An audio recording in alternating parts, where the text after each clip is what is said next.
A few days later, I suddenly realized I had not explored the house. The rest of the second floor I did not occupy, the rooms of the main floor and the basement. I had no idea what was here. I had no idea of the contents. I especially wanted to see what was in the basement. That morning at breakfast, I asked Mark if he had available the plans for the house. He said he didn't know of any. He asked if I wanted to explore the house. I said that was my intent. He simply said that if I wanted to explore, he could give me a notebook that I could take notes on what I found and to go for it. He got up, and in the adjacent room to the kitchen pantry that contained the consumable paper products, he readily found a large 3-section notebook with more pages than I could fill in a month of Sundays. As he handed me the notebook, he said that he had thought of looking at everything, but with his outside duties and whatnot, he had never been able to do it. He asked me that if I found anything interesting to fill him in on it. I said I'd do that. After breakfast, which was its normal spirited affair, with every member of the extended family present, I got up and headed upstairs.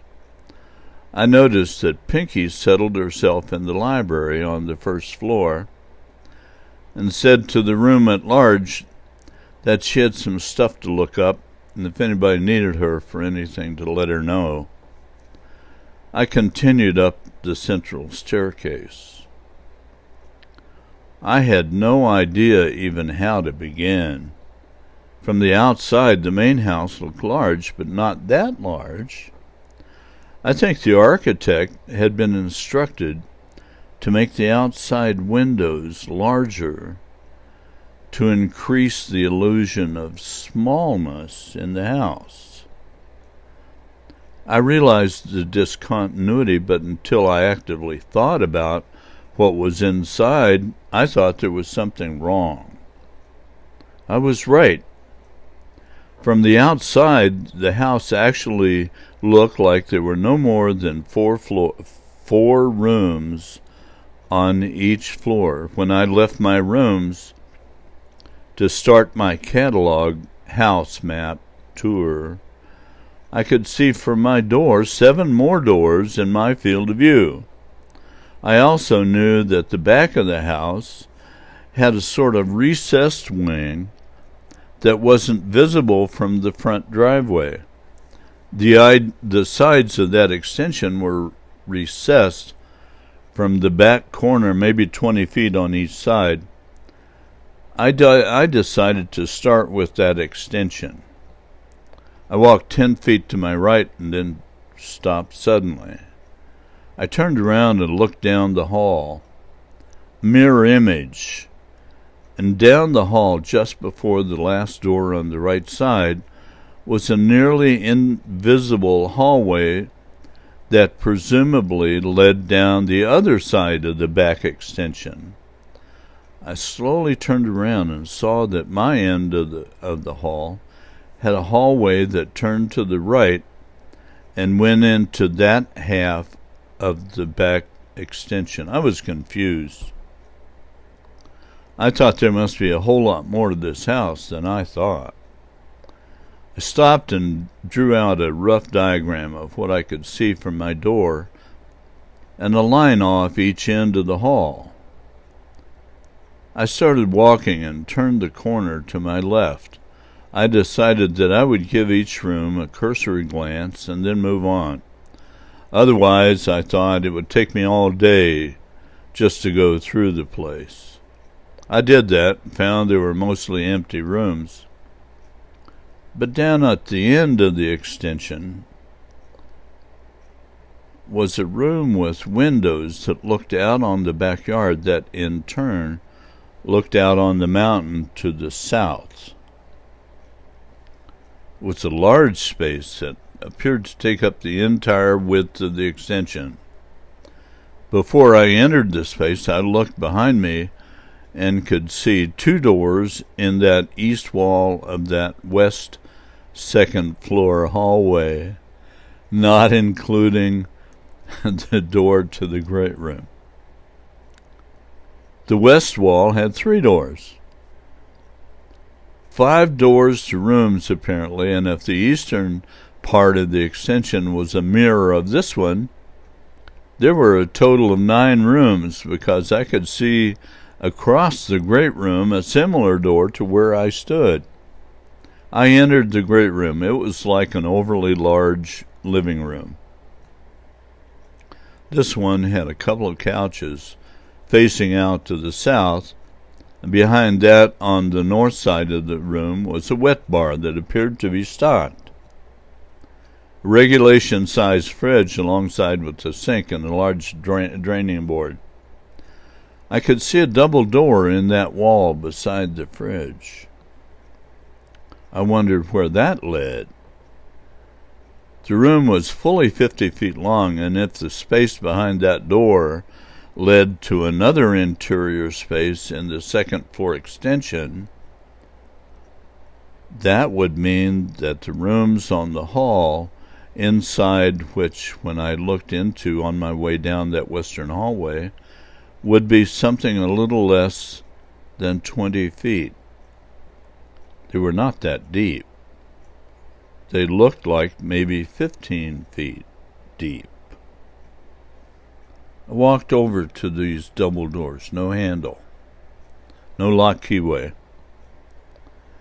I looked for a button to open it electronically, no button. I tried a little subtlety and managed to get the tip of a fingernail into the single central joint, no luck.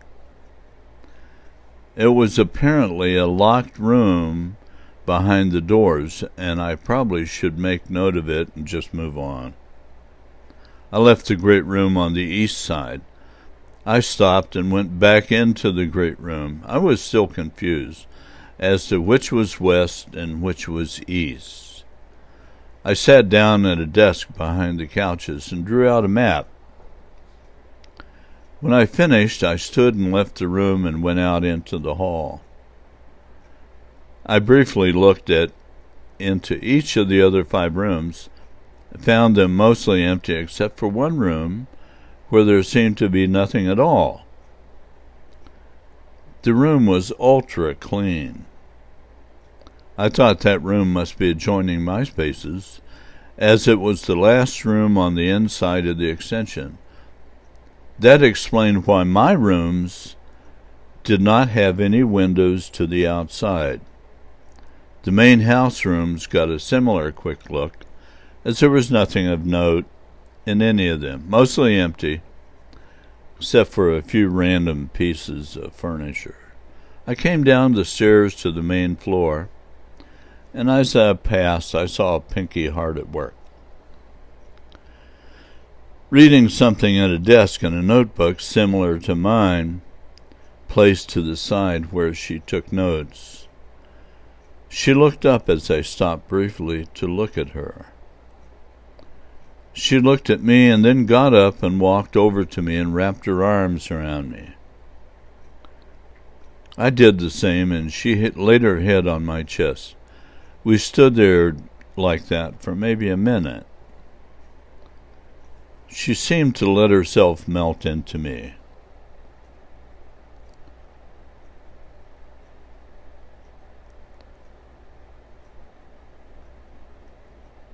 Pinky asked me how my exploration was going.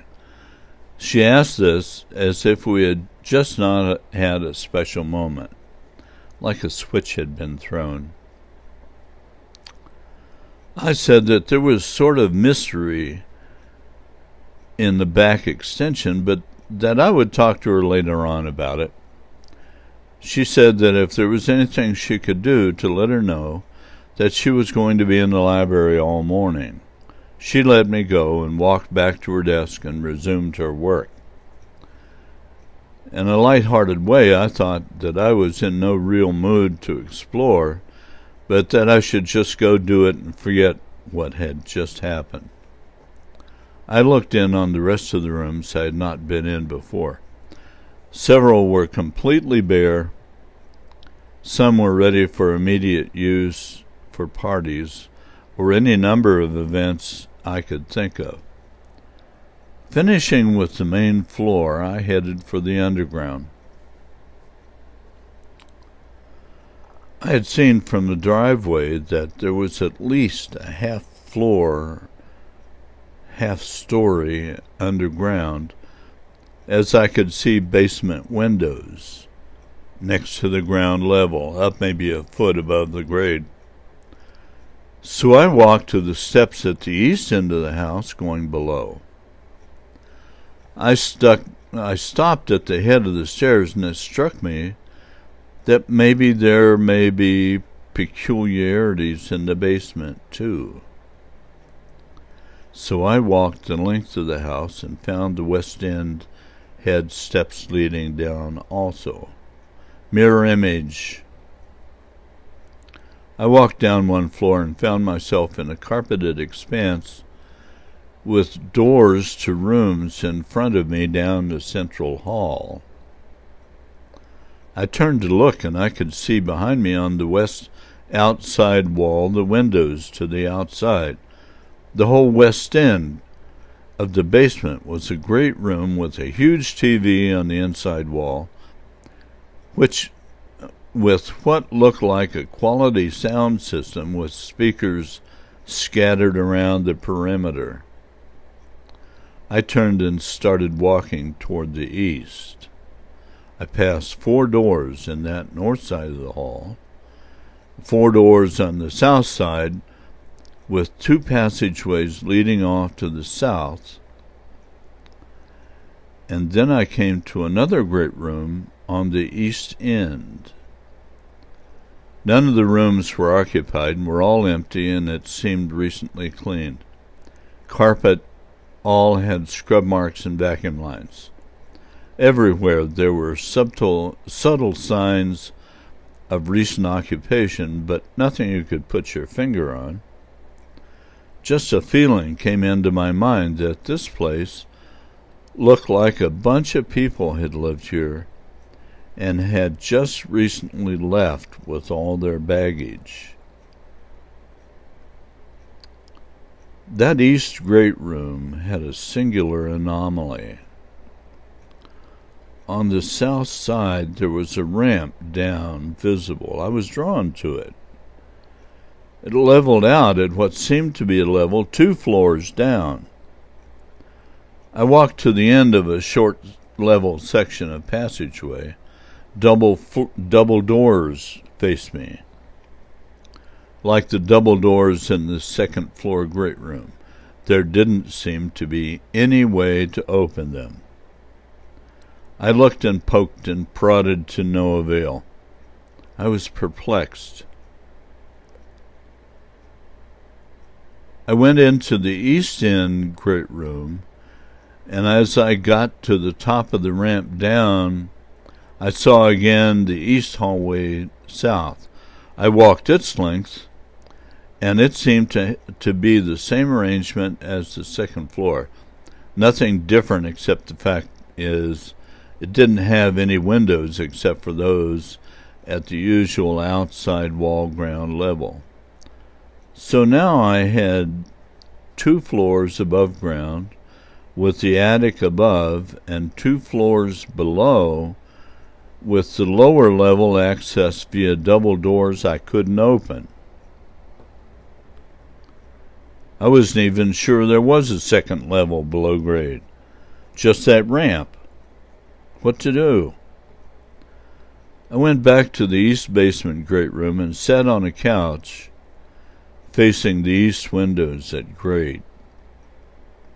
I spent the better part of an hour fleshing out my exploration to this point. I put the notebook aside on the couch. My mind wandered. From the outside, the perspective appears to have been purposely purposefully altered to obscure the true size of the house. I had not completed my tour, I thought. I had not explored any of the outbuildings at all.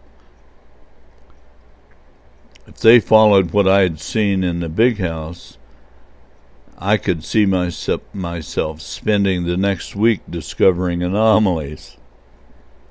My mind abruptly went to Pinky. I wondered what I should do. I should enlist her help in my chore here. I got up and headed upstairs. I found her still in the library. As I stepped into the room, she became aware of me right away. She put her pen down and turned as I approached. She stood and asked if I would mind giving her another one of those hugs. I was surprised but recovered quickly as I held my arms out. She stepped in and melded her body to mine once more. I spread my arms around her and held her as close as I could without squishing her.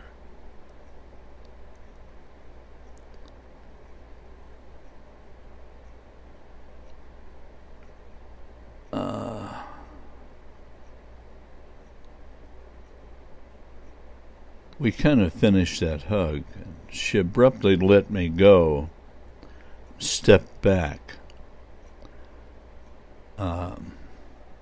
She said that she would really like a swim, as it was a sultry day in Arkansas. I agreed, and she said she would really like some company. Okay. So I finally said out loud to her that I had found something peculiar in the basement, and would she be so kind as to help me out for a few minutes, and then we could go for a swim before lunch. She said sure. So we set out downstairs. She was grinning like there was no tomorrow. Halfway down the stairs, she stopped me and grabbed my hand. She held it in both of her hands as we proceeded down that main hallway.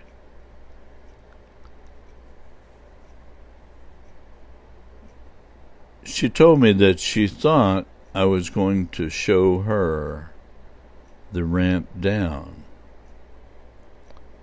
I said that yes, that's the thing I needed to understand. She relaxed her hold on my hand and led me down the hall using just one. She turned right as we got into the eastern great room and headed straight for the ramp. She asked if this is what my problem was. I nodded affirmatively.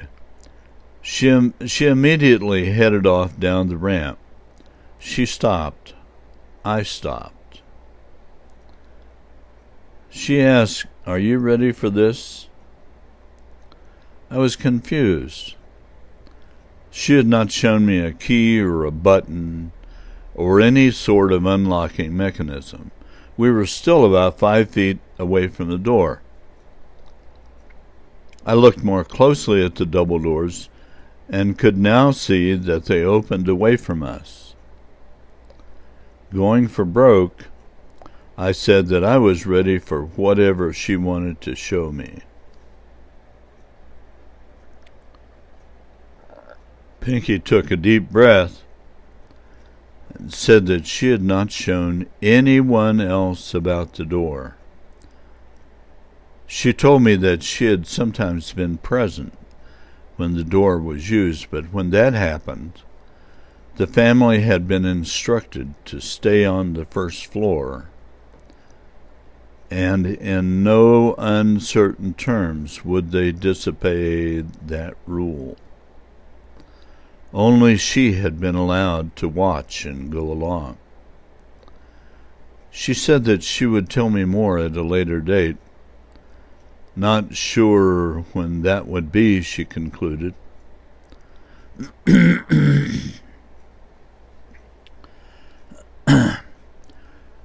She looked at me and said that she had been instructed to tell me the process, and that under no circumstances could I tell anybody else, not the family, not anyone.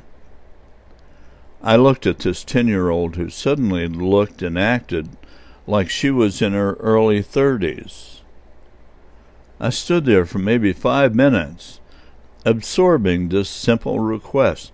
I just could not understand what was happening. Then as I stood there, Pinky relaxed and stood still, as she could tell I was simply thinking things over. She seemed to be confident that I would eventually decide to go along. I went back over what had happened to me since I came to Middletown. First was that portfolio that Sharon almost instantly conjured out of thin air. Then the door to the garage at the real estate office that seemed to disappear almost instantly. The gates to the mountain that recognized her car and then later mine. The stories of hauntedness surrounding Stag Hammer. My father knowing when I would at random times be at the airstrip. The streams supplying water to the valley. The place called the Sink that got rid of that continuously flowing water supply. The tunnel. With even its unlikely existence in question, with the sudden appearance of what looked like a station buried deep in the north wall of the place called Stag Hammer. I thought also about my thinking inside of home as I drove alone into the valley for the first time. With such a wealth of information I had already gathered, coupled with an unlikely 10-year-old guide, how could I go wrong? I smiled at Pinky and said, "Okay, I'm ready." She smiled back and said, "Here we go." She reached for my hand, and holding it, she started the explanation.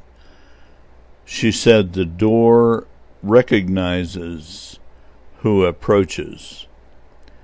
She said that once we went through the door holding hands, the apparatus would henceforth recognize me, so that from now on I could come and go without her.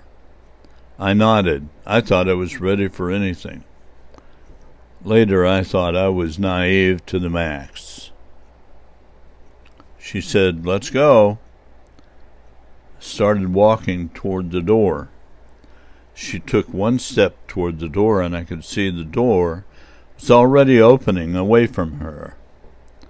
She and I walked through the door, and as we did, I could see the lights in the tunnel come on.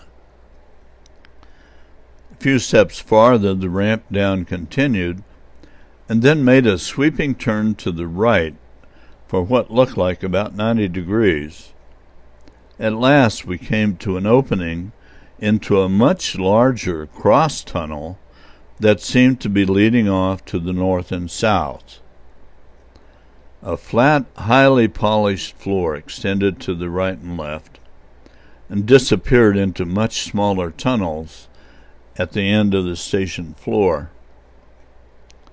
Pinky pointed at the roof of the space, at a slot about 5 feet away from the far wall that extended to the right and left as it disappeared into those tunnel darknesses. She said this was a transportation system for the valley. It was an overhead monorail. She turned and pointed to the side of the tunnel behind us at the 2 brightly painted green buttons with left and right arrows. She said that to summon the car, all one had to do was to push either of the buttons, whichever was the direction one wanted to go. She continued, saying that later on I would come to know which direction led to what. That was later. She said that today she would not show me anything more about the house. She wanted to go swimming. I said, let's. I was filled to the brim. Nothing before had prepared me for today's events. I needed some mundane thing to allow me to think about it. Swimming seemed to fill that bill.